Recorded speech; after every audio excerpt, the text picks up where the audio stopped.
Assalamualaikum warahmatullahi wabarakatuh. Makin pas, makin pasti, Pas FM pasti.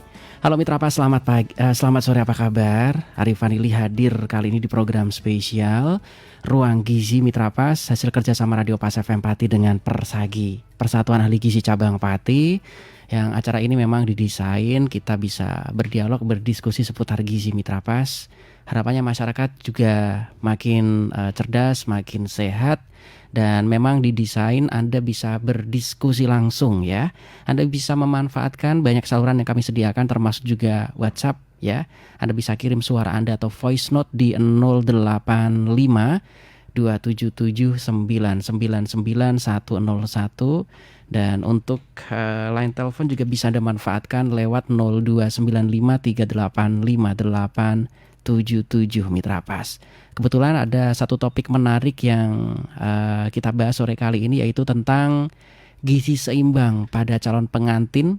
Pentingkah Mitra Pas? Oke, ini yang akan kita bahas dan tentunya Anda bisa bergabung nanti ya. Anda bisa komentar di fanpage kami Radio Pas FM Pati 2, silahkan. Linknya bisa Anda share, kemudian Anda bisa juga nanti ketika acara ini selesai Anda bisa putar ulang Mitra Pas ya. Dan sore kali ini sudah hadir di Studio 1 Radio Pas FM Pati bersama saya Arif Vanili, narasumber kita untuk memberikan pencerahan tentunya dari rekan-rekan Persagi, Persatuan Ahli Gizi Cabang Pati.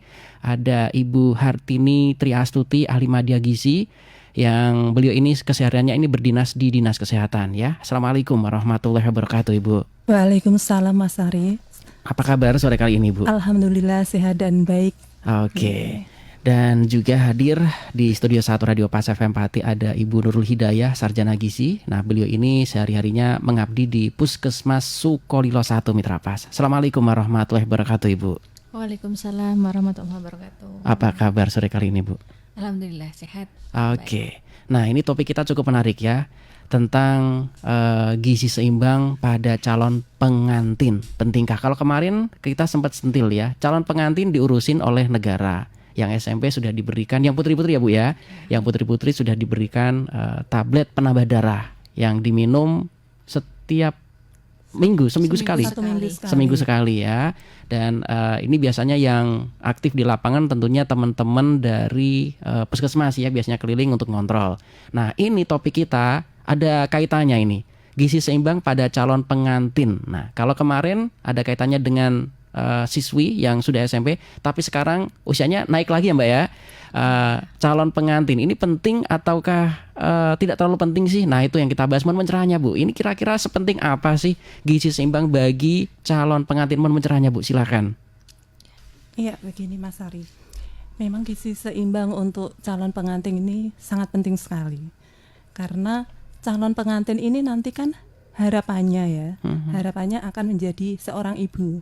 Jadi akan menikah kemudian hamil. Nah diharapkan nanti bahwa generasi yang dilahirkan atau anak yang dilahirkan itu kan anak yang sehat, juga cerdas, demikian kan Mas. Jadi untuk menghasilkan generasi emas seperti itu kan memang harus didukung dengan status gizi yang baik, status gizi sebelum hamil. Memang benar seperti yang dikatakan tadi bahwa kita mulai dari remaja putrinya dulu. Sudah dipersiapkan ya Bu ya? Sudah dipersiapkan. SMP sudah dipersiapkan. Ya, kemudian dilanjutkan kalau nanti mereka mau menikah, itu juga ada edukasi ya, yang biasanya kita lakukan juga di puskesmas, kemudian di KUA juga, di Dinsos juga ada. KUA juga ikut terlibat ya Bu ya? Iya. Oke. Jadi kita lintas sektor, lintas sektor. Jadi di puskesmas kita bekali dengan selain dengan edukasi reproduksi juga edukasi tentang gizi.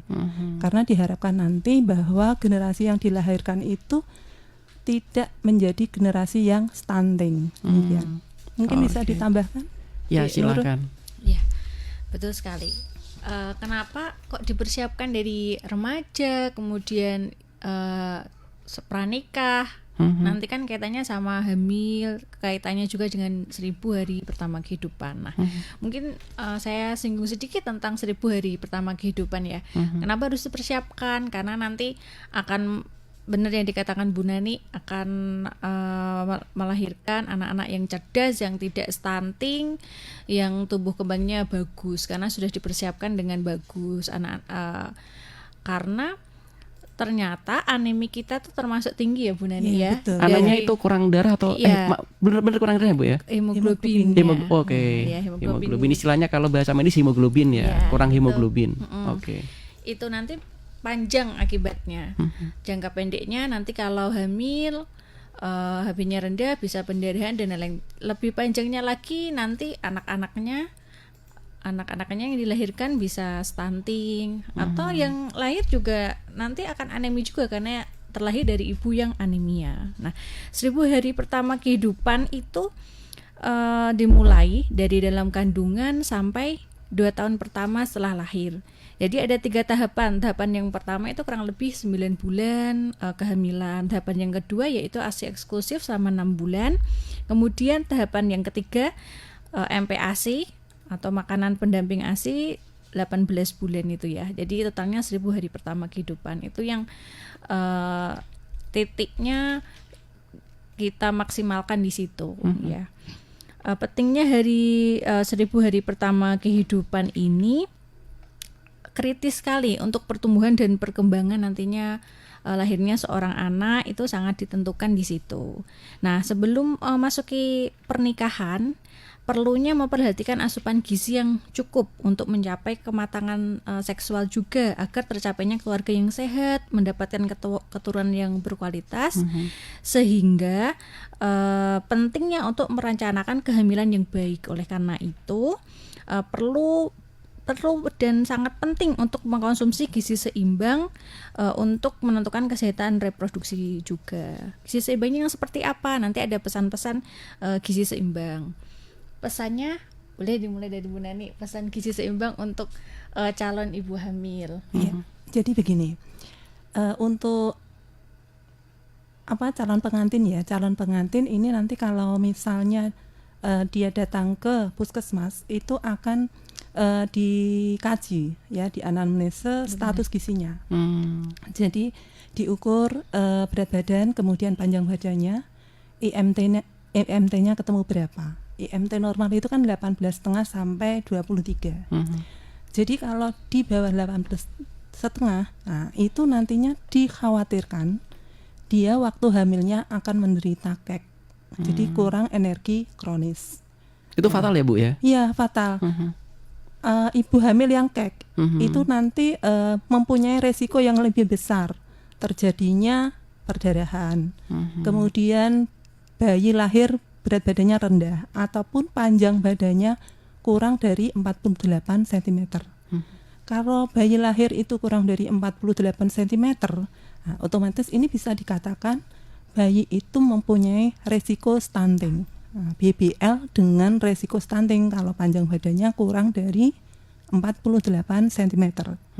Jadi untuk calon pengantin yang memang IMT-nya di bawah 18,5 ataupun lingkar lila ini ya, lengan atas ya, Bu. itu Kiri kurang, kanan sama Bu? sama 23,5 kurang dari itu, nah, itu perlu dilakukan edukasi tentang asupan gizi seimbang. Oke. Itu untuk ukuran orang Indonesia atau seluruh dunia Bu? Yang lingkar lengan itu? Untuk orang Indonesia. Untuk wajarnya segitu ya standarnya karena ya. memang kan berbeda. Untuk orang Barat dengan orang Asia lebih gede itu, ya Bu ya, diameternya ya. Berbeda lah. Oke. Jadi kalau memang dia status gizinya itu dikatakanlah tidak normal ya, di bawah gizi baik lah katanya, gizi normal, itu perlu dilakukan edukasi tentang asupan gizi seimbang yang terdiri dari zat gizi makro dan juga zat gizi mikro. Dan itu akan dicek ketika mau nikah sudah terdeteksi ya Bu ya, karena kenapa ya? Bisa dideteksi. Oke, kalau itu terdeteksi, wah ini kayaknya kurang nih. Itu terus kemudian apakah ada tindak lanjut Bu dari dari puskesmas atau dinas, atau disarankan kemana gitu? Iya. Kalau kebetulan saya juga di puskesmas ya dinasnya, jadi kita itu sudah membuat program atau berusaha sebaik mungkin lah untuk mengatasi masalah-masalah ini. Jadi yang ketika lilanya tadi diukur ternyata kek, Di bawah standar ya Bu ya. Nah, iya kek di bawah normal ya, artinya kek kurang energi kronis itu nanti dapat edukasi ya. Dapat edukasi atau konseling ahli gizinya, kemudian juga dicek juga sama dokter. Jadi catin itu atau calon pengantin ketika sebelum menikah itu biasanya ke puskesmas ya, yang itu banyak sekali cek kesehatannya. Selain berat badan, tinggi badan untuk menentukan status gizi, untuk menentukan dia kek atau tidak. Nanti kalau memang kek, nanti kita intervensi. Kita dapat ada juga, kita banyak sekarang program ada PMT juga. PMT-nya untuk sekarang sih ibu hamil kek ya, tapi kan kita bisa persiapkan. Oh ini tuh calon-calon kek misalkan kan. Orang kalau menikah biasanya harapannya nanti hamil ya, punya anak. Jadi karena salah satu tujuan. Salah satu tujuannya. Okay. Jadi itu bisa kita jadikan sasaran juga, biar mencegah lah. Yang ikut di posyandu itu ya Bu ya, ada kelasnya itu ya? Ya di posyandu. Sekarang posyandunya ILP, jadi semua siklus hidup. Bisa Jadi, datang ke posyandu. Ya betul. Jadi posyandu tidak hanya untuk anak-anak ya Bu ya? Ya, betul. Oke. Posyandu sekarang tidak hanya untuk anak-anak, tapi dari anak-anak, balita, remaja, termasuk juga catin boleh ke sana, usia produktif, lansia, jadi semuanya bisa di posyandu itu. Karena ada kelasnya di sana ya. Ya nanti pasti ada petugasnya, jadi kita bisa kasih edukasi, ada masalah apa kita bisa bicarakan Kalau memang dia ada itu tadi kek, kita intervensi dokter dengan ahli gizi, bagaimana kita cek juga di lab. Ada paket catin ya Bu kalau di puskesmas itu ya, ada lab dicek urin terus darah lengkap dan lain-lain. Jadi kita tahu permasalahannya. Kalau memang ada permasalahan, kita intervensi bersama-sama lintas program gitu. Ya. Jadi kalau memang dicek lab ya, kalau memang dicek lab itu ternyata anemi, calon pengantin anemi ini, nanti kita bisa rujuk ke dokter puskesmas untuk memberikan istilahnya resep, apakah ini perlu diberikan tablet tambah darah atau bagaimana, atau misalnya ini nih aneminya ringan kan begitu, itu kita bisa berikan edukasi gizi. Jadi bahan makanan sehari-hari itu harus mengandung tinggi zat besi. Jadi kalau zat besi itu kan paling banyak terdapat dalam protein hewani yang mudah diserap. Itu nanti kita berikan sebagai ahli gizi ya, yang di puskesmas itu bisa memberikan bahan makanan apa sih yang tinggi zat besinya, kemudian makanan apa saja yang harus kita hindari ketika kita mengkonsumsi bahan makanan yang tinggi zat besi. Katakanlah ini kita makan ya, kita makan ada lauk protein hewaninya misalnya daging gitu kan, kemudian telur. Kita jangan minum teh. Karena teh akan mengganggu penyerapan zat besi yang ada dalam tubuh kita. Kalaupun kita harus minum teh, katakanlah kita suka ya sama teh, nah itu kita minum sebelum minimal 1 jam ya. Ada jedanya Bu ya? Ada jedanya, atau setelahnya misalnya minimal itu angka baiknya kalau 2 jam. Jadi kalau makan lebih baik minum air putih ya Dik ya. Benar, air putih atau air jeruk. Air jeruk. Ya. Vitamin C. Karena itu membantu, vitamin C itu membantu penyerapan zat besi dalam tubuh kita. Baik. Ya. Repotnya habis makan kemudian minum es teh itu sudah menjadi budaya Bu ya. Iya. Nah ini yang repot ya. Kebiasaan kita. Kita harus merubah kebiasaan perilaku, mengubah mindset yang ada di kita, bahwa kalau kita makan itu lebih baik tidak minum teh, tapi minum air putih ya. Oke. Iklannya juga serem Bu. Apapun makanannya, minumnya, itu dia yang repot ya. Kemakan iklan Bu masalahnya. Iya. Ya itu kalau memang itu ya jeda, dikasih jeda lah, jeda minimal 1 jam gitu. Ya.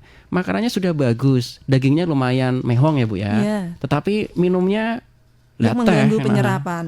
Akhirnya itu tidak bisa optimal ya Bu ya. Mubadir begitu. Dagingnya mahal-mahal, artinya nggak optimal terserap oleh tubuh gara-gara minum teh sambil itu tadi ya. Apapun makanannya itu tadi yang repot ya iklannya.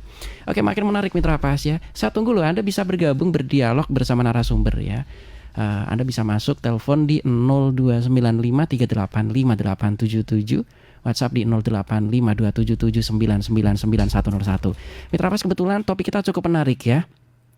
Gizi seimbang pada calon pengantin pentingkah? Bersama narasumber kita Ibu Hartani Triastuti, ahli media gizi. Beliau ini sehari-harinya mengabdi di Dinas Kesehatan, dan Ibu Nurul Hidayah, sarjana gizi dari Puskesmas Sukolilo 1.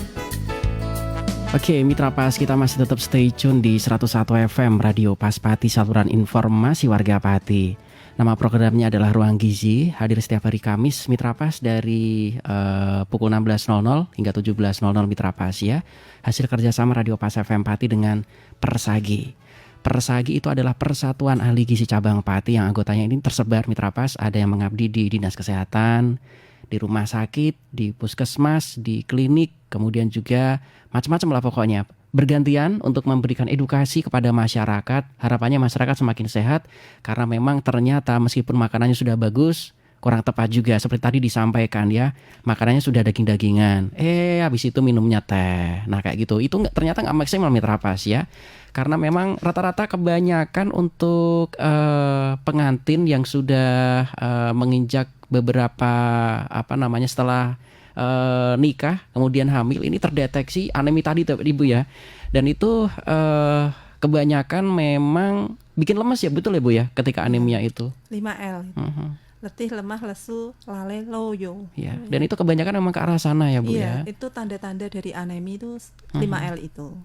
Nah, jadi untuk mencegah itu kan kita harus mengkonsumsi gizi seimbang yang sesuai dengan kelompok umurnya. Oke, ini bisa dibayangkan ya Bu ya, ketika orang, mohon maaf ya, ibu-ibu hamil ini kan sudah bau makanan sudah mau muntah, kan ada yang seperti itu ya Bu ya. Aneminya lagi, itu kayak ketumpuk-tumpuk gitu loh Bu. Sehingga akhirnya makan aja nggak bisa masuk, malah kena anemia, dan ini yang diantisipasi sebetulnya dari dini ya Bu ya. Karena memang ketika kita dirujuk, apalagi ke yang harus ke dokter spesialis, itu nunggunya lama loh Bu, sampai jam 1 pagi, jam 2 pagi seperti itu. Iya, dokter spesialis rame terus ya. Rame terus ya.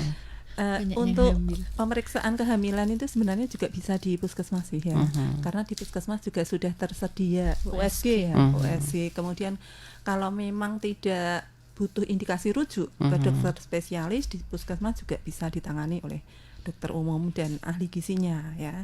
Yang jelas memang waktu kehamilan itu banyak sekali ada yang seperti tadi makan asupan nafsu makannya berkurang. Ada yang ngebu, istilahnya ngebu itu doyan mangan kan gitu kan. Itu relatif aman ya Bu ya. Iya, relatif aman. Jadi untuk ibu-ibu yang memang nafsu makannya berkurang itu alangkah lebih baiknya itu mengkonsumsi makanan yang dia suka ya, sambil kita memberikan edukasi. Jadi biasanya kita edukasinya itu porsi kecil tapi sering, disesuaikan dengan kebiasaan pada waktu apa sih yang dia sukai gitu. Nanti sama ahli gizinya akan dikasih tahu ya. Kecuali memang parah banget itu kan, memang perlu dirujuk ya, dirujuk kemudian atau dirujuk ke rumah sakit atau bagaimana, dan mungkin membutuhkan cairan untuk misalnya diinfus atau apa. Nah itu kan tergantung nanti indikasinya ya, menurut pemeriksaan dokter spesialisnya begitu. Oke. Kalau anemia biasanya kan gading renteng ya Bu, entah itu nanti ada kurang apa, biasanya seperti itu ya Bu ya, ketika labnya keluar. Kalau anemia itu biasanya rata-rata itu, tapi belum tentu sih ya, belum tentu dia menderita kurang energi kronis ya. Bisa saja dia gizinya bagus, tapi anemia karena banyak faktor memang itu tadi, asupan makanannya yang mengandung tinggi bahan makanan yang tinggi zat besi itu kurang. Jadi perlu diedukasi, atau karena tadi sering minum teh atau kopi, itu kan ada kebiasaan kalau tidak minum teh atau kopi itu biasanya ada yang kurang gitu lah. Itu tugas kita adalah untuk mengedukasi bagaimana sih ini si ibu ini nanti bisa meninggalkan istilahnya pelan-pelan gitu, karena nanti yang kita harapkan adalah ibu hamil yang sehat, kemudian melahirkan bayi yang sehat pula. Jadi nanti merubah mindset itu memang sulit, tapi setidaknya kalau kita mengasih edukasi bahwa nanti bayi yang dilahirkan, kalau ibunya itu mengkonsumsi makanan sesuai dengan gizi seimbang, itu akan lebih baik, lebih sehat gitu. Bayi yang dilahirkan itu tidak akan menderita istilahnya berat badan lahir rendah, panjang badan lahir di kurang dari 48. Harusnya kan lebih dari 48 nih panjang bayi lahir ini loh. Kalau di bawah itu resiko stunting. Atau kalau BBLR yaitu di bawah 2.500 ya gram. 2,5 kilo lah di bawah. Itu juga cenderung nanti kesananya itu banyak yang lebih nanti bayinya itu akan menderita gizi kurang. Nah, gitu. Jadi memang merawat BBLR itu gampang-gampang susah. Ada yang nantinya bisa baik, tapi ya butuh waktu. Tapi ada yang semakin turun, ya, ada yang seperti status itu. gizinya ya susah untuk naik. Oke. Untuk anemi kemudian juga KEK atau KEK tadi, kemudian juga stunting. Untuk menaikkannya kan tidak bisa serta-merta langsung sehari 2 hari, tidak seperti prosesnya panjang ya Bu ya. Iya. Pelan-pelan harus bersabar. Iya, agak lama memang, agak lama. Tetapi setidaknya kalau si ibu itu berusaha, berusaha karena ini nih nantinya kalau hamil itu kan diharapkan melahirkan anak yang sehat begitu. Biasanya punya motivasi untuk bagaimana sih aku biar sehat seperti itu. Jadi kalau memang masih sulit dengan asupan makanan itu biasanya dibantu dengan obat-obatan dibantu dengan obat suplemen. Tapi harus ada indikasi medisnya. Jadi harus sesuai dengan resep dokter spesialis kandungannya seperti itu. Oke, ini yang cukup menarik. Kita kan hidup di Pati Bu ya, Iya, dekat betul. dengan laut, Iya. dekat dengan tambak-tambakan lah. Ikan air tawar juga melimpah insya Allah ya. Harga terjangkau, pasar juga dekat ya. Kemudian juga dekat dengan daerah atas, sayur-sayur, mayur segala macam. Nah, ini mungkin sesuai dengan topik kita. Ada beberapa poin penting yang ingin panjenengan sampaikan dengan materi ini Bu, silakan monggo. Iya, kita bicara tentang gizi seimbang ya. Sebelumnya karena saya sering ke desa, jadi ternyata banyak masyarakat desa yang belum tahu gizi seimbang Bu. Taunya masih 4 sehat 5 sempurna. Yang model lama 90-an itu ya, materi lama itu ya. Zaman saya SD gitu. Plus susu itu ya. Iya, 4 sehat 5 sempurna. Jadi di sini menyampaikan juga bahwa kita itu sekarang sudah gizi seimbang ya. Namanya seimbang, seimbang yang masuk dan yang keluar. Nah, gizi seimbang ini susunan pangan sehari-hari itu yang mengandung zat gizi dalam jumlah dan jenis yang sesuai dengan kebutuhan ya, dengan memperhatikan prinsip keanekaragaman pangan. Makanya makan yang beraneka ragam, karena tidak ada satupun bahan makanan yang mengandung semua zat gizi. Makanya harus beraneka ragam makannya ya, lebih bagus. Kemudian kalau gizi seimbang itu dia juga memperhatikan aktivitas fisik, terus perilaku hidup bersih, sehat, dan memantau berat badan secara teratur ya. Dalam rangka apa? Untuk mempertahankan berat badan yang normal ya. Karena kalau berat badan kurang ya bermasalah, lebih juga akan bermasalah ya, obesitas dan lain-lain. Nah, untuk si calon pasangan pengantin ini perlu mendapatkan asupan yang seimbang, baik itu asupan makro ataupun mikro. Jadi zat gizi itu dibagi 2, yang makro yang besar, mikro yang dibutuhkan di dalam tubuh dalam jumlah yang kecil. Nah, saya bahas yang makro dulu. Yang makro tuh yang lebih luas ya Bu ya. Yang lebih besar dibutuhkan. Contohnya nasi itu sumber karbohidrat. Jadi makanan pokok. Jadi di dalam gizi seimbang itu digambarkan dalam isi piringku. Isi piringku itu terdiri dari apa?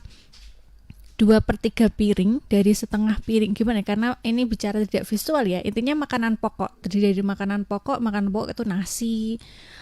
Selain nasi bisa juga jagung, pokoknya sumber karbohidrat pokok yang mengenyangkan ya. Kemudian lauk pauk itu sebagai sumber protein. Bisa protein hewani dan protein nabati. Hewani ya ikan-ikanan yang ada di sekitar kita, nabati tahu tempe, kedelai, dan sejenisnya. Kemudian ada lagi yang berisi sayuran ya, sayur dan buah itu sebagai sumber vitamin dan mineral. Itu termasuk gizi makro yang dibutuhkan dalam jumlah besar yang kita konsumsi sehari-hari. Nah, di dalam yang makro itu yang besar, itu ada gizi mikro juga yang sangat dibutuhkan dalam tubuh kita. Termasuk anemia itu karena kekurangan zat gizi mikro ya. Kalau anemia, karena kan anemia itu kekurangan Fe ya Bu, Jadi Fe itu zat gizi mikro yang kecil sebenarnya dibutuhkan dalam tubuh, tapi ternyata tuh masih kurang. Nah, Penting berarti ya ya, Bu, ya? penting, sangat penting. Nah, kalau yang masalah satu lagi yang kek itu ya kurang energi kronis, berarti dia kekurangan gizi makro ya, energi kronis. Jadi kurang energi yang sangat lama, mungkin dari dia sekolah SD, mungkin dari remaja sampai dewasa itu ternyata asupan sehari-harinya, asupan makronya yang tadi nasi, lauk pauk, sayur, mayur, buahnya tuh kurang secara terus-menerus, sehingga dia disebut kek, kurang energi kronis, yang nilainya jadi kurang. Jadi kurus sekali ya. IMT-nya kurang dari normal itu. Kebiasaan itu ternyata juga nabung ya, Bu ya. Di suatu titik kita akan ngunduh gitu ya. Iya, kalau gizi seperti itu. Jadi enggak, kalau misalnya kita minum obat bisa langsung efeknya ya.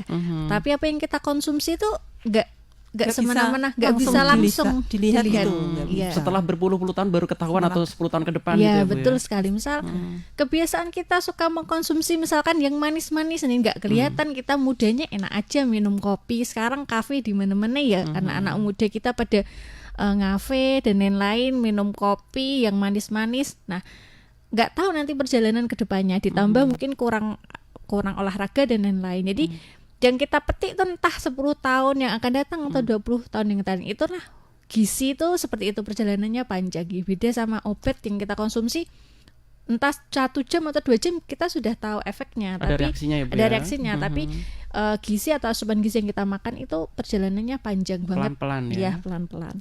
Ini untuk gizi makro. Gizi mikronya Bu Nani monggo. Jadi kalau gizi mikro itu lebih pada vitamin dan mineral ya. Vitamin dan mineral ini biasanya terdapat dalam sayuran dan buah-buahan.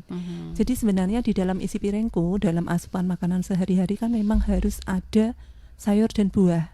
Seperti yang penjenengan tadi katakan bahwa dekat dengan pegunungan selain pantai yang kaya akan lauk pauk ya, protein hewani dari ikan, di mana itu zat besinya juga lumayan bagus ya. Kemudian ada sayur mayur. Lah ini juga dibutuhkan oleh tubuh kita ya. Walaupun secara kandungan zat besi istilahnya untuk sayuran dan buah-buahan itu sedikit lebih banyak di protein hewaninya ya. Tapi ini juga penting karena ini menyumbang vitamin dan mineral. Ada yang mengandung vitamin B, kemudian vitamin E, vitamin C, yang dimana masing-masing vitamin ini mempunyai yang fungsi yang berbeda-beda, bermanfaat bagi tubuh kita. Misalnya untuk vitamin B nih, katakanlah itu memelihara kesuburan, ya, kesuburan untuk calon pengantin laki-laki. Kemudian vitamin C itu tadi membantu, salah satu membantu penyerapan zat besi ya di dalam tubuh kita, terutama untuk wanita ya. Kemudian untuk asupan vitamin E juga itu membantu kesuburan untuk perempuan dan untuk kesehatan kulit bagi perempuan. Dan juga vitamin A, misalnya vitamin A yang pada buah-buahan dan pada sayuran hijau dan sayuran berwarna orange berwarna itu membantu kesehatan mata. Jadi memang untuk vitamin dan mineral ini pada sayuran, buah-buahan dan juga pada bahan makanan yang lain, misalnya kayak makanan pokok ya, yang tadi sudah disebutkan dari nasi, beras itu, kemudian jagung, kentang, ketela ya. Nah, itu juga ada yang mengandung vitamin juga ya, walaupun jumlahnya sangat sedikit seperti yang tadi dikatakan bahwa zat gizi mikro itu memang jumlahnya sedikit tapi sangat bermanfaat untuk tubuh kita. Makanya itu perlu asupan gizi itu perlu seimbang. Jadi di dalam isi piringku itu harus ada itu tadi. Oke, saling melengkapi ya, Bu Iya, ya. saling melengkapi. Baik, kita ke pertanyaan Bu, ada yang sudah masuk ini dari Ibu Naning ya. Ini menanyakan tentang Ibu, mahal nggak untuk mengkonsumsi gizi seimbang, dari Ibu Nani di Tragil, mohon maaf. Soalnya daging ini per kilonya kan mahal. Mungkin di pikirannya itu sesuatu yang daging-dagingan itu, Bu, yang lainnya nggak masuk mungkin ya di pikirannya. Oke, nanti akan kita bahas. Dan untuk Anda mitra pas yang ingin bergabung, Gampang ya, Anda bisa WhatsApp. Kalau misalkan Anda nulis rada ribet karena Anda mendengarkan siaran ini nyambi dengan melakukan kegiatan yang lain, entah itu nyuci atau nyetrika baju. Nah, tinggal kirim voice note Anda boleh kok ya. Anda bisa kirim suara Anda di 085277999101. Malah enak, tidak usah ngetik ya. Sekali lagi WhatsApp di 085277999101. Telepon juga boleh di 0295385877. Podcast kami audiovisual bisa Anda akses di fanpage Radio Pas FM Pati 2 ya. Kami akan segera kembali setelah pariwara-pariwara. Terima kasih masih tetap stay tune di 101 FM Radio Pas Pati, saluran informasi warga Pati. Kita membahas tentang gizi seimbang pada calon pengantin, pentingkah? Bersama narasumber Ibu Hartani Triastuti, ahli media gizi dari Dinas Kesehatan, dan Ibu Nurul Hidayah, sarjana gizi dari Puskesmas Sukolilo 1 Mitra Pas ya. Dan tadi yang sudah bergabung Bu bersama kita tentang Ibu Nani di Trangkil ya. Mahal nggak untuk mengkonsumsi gizi seimbang karena daging sekarang per kilonya mahal Bu. Ini per kilonya 50 ke atas kalau tidak salah. Kemarin sempat ramai ya Bu ya. Per kilonya, kalau daging kan 100-an ya. Malah 100 ya Bu ya. Waduh, saya kuper Jadi, soalnya Bu. Selamat sore Bu Nani, ini sama dengan nama saya, panggilan saya Bu Nani ya. Jadi sebenarnya untuk memenuhi gizi seimbang itu ya, makan dengan gizi seimbang itu sebenarnya nggak mahal. Toh kita tidak tiap hari kan harus mengkonsumsi daging, itu kan tidak tiap hari. Jadi kita memang bisa membuat menu itu, misalnya daging itu hanya seminggu sekali 2 kali itu nggak masalah gitu kan. Sudah cukup ya Bu ya? Sudah cukup. Kemudian dengan protein hewani lainnya. Oh, ada penggantinya Bu ya? Nggak mesti daging yang mahal itu daging, ya? Okay. Ikan kan bisa macam-macam di sini ya. Apalagi di sini pantai, daerah penghasil ikan untuk Pati itu ikannya banyak melimpah ya. Oh, berarti beli di pasar udah cukup ya Bu? Yang murah-murah itu ya?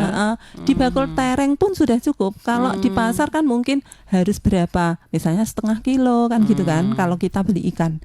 Tapi kalau di di bakul tereng itu kan bisa beli pincuan istilahnya. Beli pincuan misalnya ikan bandeng kita hanya beli 1 ekor gitu kan bisa. Boleh. Sudah cukup itu ya? Sudah cukup, iya. Karena kan untuk 1 porsi ikan itu kan hanya, kalau untuk ikan ya, ikan itu kan hanya 50 gram. Kalau daging malah hanya 33 ya, 30 gram lah istilahnya. Yang dibutuhkan ya Bu ya? Iya. Kalau misalnya kita nih ya, kita beli gandul nih ya, dagingnya gandul itu kan rata-rata 15.000. Nah, itu 1 potong daging yang gandul itu yang harga 15.000 tuh hampir 50 gram loh, itu lebih bisa. Nah, itu bisa, sebenarnya itu bisa untuk 2 kali makan. Jadi kalau 15.000 itu kan 7,5 ya. Itu kalau kita memang mau mengkonsumsi yang dari daging. Kan tidak harus sehari 3 kali itu daging terus selama seminggu. Daging sapi ya Bu ya? Iya. Daging sapi, bukan daging ikan lele, bukan ya? Iya, bukan daging ikan lele. Itu kan mahal. tidak harus ya. Ikan versi mahal. Jadi kan itu bisa, istilahnya biaya bisa ditekan. Daging juga bisa, ayam juga. Mau ayam ayam berdaging apapun ayam kampung itu sama aja. Iya. Zat gizinya paling beda-beda sedikit kandungannya gitu. Kemudian zat besi itu juga banyak terdapat di telur. Di telur. Jadi kalau misalnya kita enggak konsumsi daging, daging merah katakanlah ya, itu bisa diganti dengan telur. Ya. Itu tuh malah terjangkau ya Bu ya? Iya, malah terjangkau. Tiap hari ada menu telur, 1 kali makan. Misalnya nih, makan itu kan 3 kali ya. Itu 1 kalinya itu telur. Walaupun tiap hari enggak masalah. Jadi sehari 1 telur gitu. Nanti terus misalnya pagi telur ya, sudah lauk hewaninya itu telur. Kemudian siangnya mau lele juga enggak apa-apa. Mau malamnya mau diganti pindang atau ikan lainnya juga enggak masalah. Oh, pindang, mujair kayak gitu nggak bisa disepele ya Bu ya? Iya, bahkan kembung, ikan kembung yang murah meriah itu yang murah meriah itu justru bagus untuk anak balita karena kandungannya zat gizi mikro omega 3-nya itu banyak. Lebih bagus ikan kembung daripada ikan salmon sebenarnya. Salmon yang diiklankan katanya bisa begini begitu itu ya Bu ya? Itu kan mahal karena itu bukan dari perairan kita, di wilayah kita ya kan, itu istilahnya kita mengimpor ya, mengimpor dari negara lain. Justru itu lebih baik yang ikan kembung yang kita bisa beli di bakul tereng di tetangga kita itu pincuan istilahnya. Tidak harus beri banyak seperti itu. Jadi kalau di bakul-bakul itu kan hanya isi 4 atau 5 gitu kan, hanya berapa itu.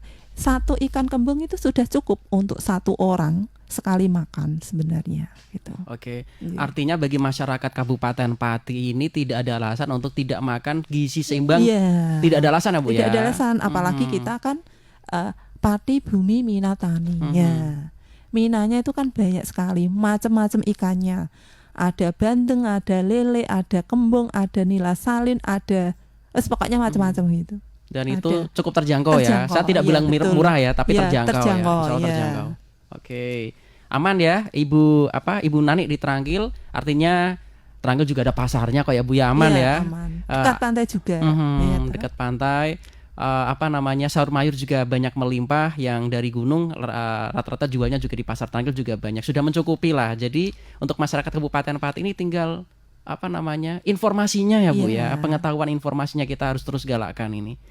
Oke, Ibu Nani terima kasih sudah bergabung. Kalau misalkan ada yang belum jelas bisa tanya lagi, karena kita hidup di Pati ini harusnya ya tidak ada masalah tentang gizi-gizi ini, karena di sekitaran kita ada ya. Bahkan kalau di wilayah-wilayah yang dekat dengan pedesaan-pedesaan tinggal ramban saja kalau mau sayur mayur ya Bu ya. Nggak beli ya. Nggak beli, gratis ya. Iya. Oke, Kebun. karena memang Pati ini kan terkenal dengan tempat yang mau ditanamin apa aja kan tumbuh ya Bu ya. Iya. Nggak masalah. Gemah lipah roh jinawi ya, kalau menurut orang Jawa itu. Oke. Apapun yang ditanam pasti tumbuh. Tumbuh ya dan bermanfaat. Iya. Baik, untuk ke materi lagi Bu, mungkin ada yang belum kita sampaikan, silakan sebelum kita nanti closing, monggo Bu. Sudah. Ini kita closing aja. Closing Mas, langsung ya, oke. Ya. Nah, jadi gini, pentingnya gizi untuk calon pengantin karena apa? Gizi seimbang bagi calon pengantin ini nantinya dapat mencegah, terutama ya, yang sekarang lagi ngetren itu ya Mas, terjadinya stunting. Ya. Stunting itu bahasa non sewu kasarnya kuntetan itu ya Bu ya, gampangnya Bu ya. Kuntet, pendek, tetapi pendek itu belum tentu stunting. Gitu. Stunting sudah pasti pendek. Jadi perlu kita ingatkan lagi bahwa yang menentukan anak itu stunting atau stunted. Stunting itu pendek dan mengalami gangguan perkembangan itu adalah dokter spesialis anak. Bukan orang sembarangan ya Bu ya. Iya, memang Oke. harus dokter spesialis anak yang menentukan. Lah, ini kita melakukan edukasi kepada calon pengantin ini diharapkan nanti tidak melahirkan generasi yang bermasalah gizi, terutama stunting. Tidak menjadi ibu hamil yang anemia, ibu hamil yang kek atau resiko kek, dan bisa mempersiapkan kehamilan yang sehat, bisa melahirkan generasi emas yang sehat dan cerdas. Oke, karena persaingan kita ke depan dengan bangsa lain, kita mau tidak mau juga harus membaur ya Bu ya. Jualan produk segala macam, adu pinter lah. Kalau kuntetan ini ya repot untuk bersaing dengan bangsa lain ya Bu ya. Karena betul. memang bagaimanapun juga kita harus jadi raja di tempat kita sendiri dengan melahirkan generasi-generasi emas ini. Bu, matur suwun loh, sudah rawuh di studio 1 Radio Pas FM Pati, sudah memberikan edukasi, sudah memberikan pencerahan tentang gizi. Ternyata memang untuk makan gizi seimbang ini ada di sekitaran kita. Hanya saja mungkin kita belum ngeh dan belum paham ya. Ternyata juga murah meriah Bu ya. Nggak harus daging yang mahal 100.000 rupiah per kilonya tadi. Saya kuper Bu soalnya Bu. Saya pikir 50 ribuan Bu. Kemarin sempat rame karena mungkin 1 tahun yang lalu 50 ribuan ya. Iya.